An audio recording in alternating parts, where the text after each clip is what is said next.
தற்போதைய அண்மை செய்தியாக கோவையில் திமுக கவுன்சிலர்களின் அவசர கூட்டம் தொடங்கியது. இதுகுறித்த கூடுதல் விவரங்களுடன் இணைகிறார் எமது செய்தியாளர் மார்டின் ராஜா.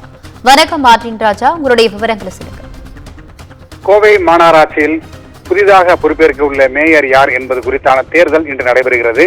இதற்கிடையே கோவையில் நேற்று நடைபெற்ற திமுக ஆலோசனை கூட்டத்தில் திமுக மாமன்ற உறுப்பினர்கள் ஆலோசனை கூட்டத்தில் அமைச்சர் KN நேரு, அமைச்சர் முத்துசாமி ஆகியோர் பங்கேற்றிருந்தார்கள். அந்த கூட்டத்திலே பங்கேற்ற திமுக மூத்த மாமன்ற உறுப்பினர்கள் புதிதாக தேர்வு செய்யப்பட்டு மேயராக அறிவிக்கப்பட்ட ரங்கநாயகி கட்சியிலே மிகவும் புதிதாக வந்தவர், முதல் முறையாக கவுன்சிலராக தேர்வு செய்யப்பட்டுள்ளார் என்று அவர்களாக பேசிக் கொண்டிருந்தார்கள். இதற்கிடையேதான் மூத்த நிர்வாகிகள் தங்களுக்கு வாய்ப்பு கிடைக்கும் என நம்பியிருந்தார்கள்.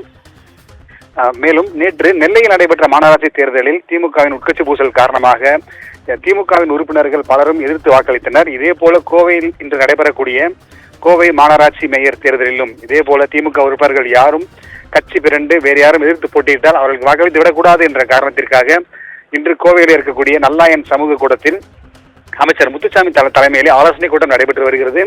இந்த கூட்டத்திலே திமுக, காங்கிரஸ், மதிமுக, மார்க்சிஸ்ட் கம்யூனிஸ்ட் கட்சி, இந்திய கம்யூனிஸ்ட் கட்சி உள்ளிட்ட கூட்டணி கட்சிகள் அனைவருமே பங்கேற்றிருக்கிறார்கள். மொத்தம் கோவையில் இருக்கக்கூடிய 100 வார்டுகளில் 96 திமுக கூட்டணி உறுப்பினர்கள் தான் இங்கே இடம்பெற்றிருக்கிறார்கள். இவர்கள் அனைவருமே 96 உறுப்பினர்களுமே இங்கே வந்துள்ளார்கள்.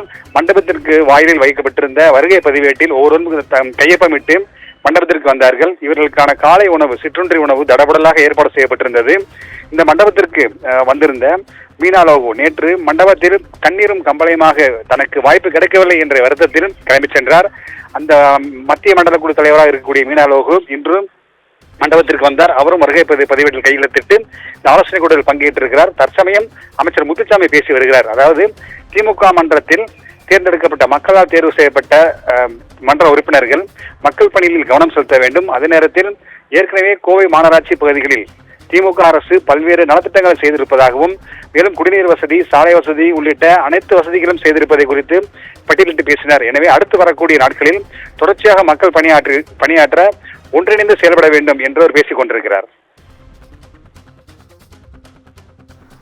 உங்களுடைய கூடுதல் விவரங்களுக்கு நன்றி மார்டின் ராஜா.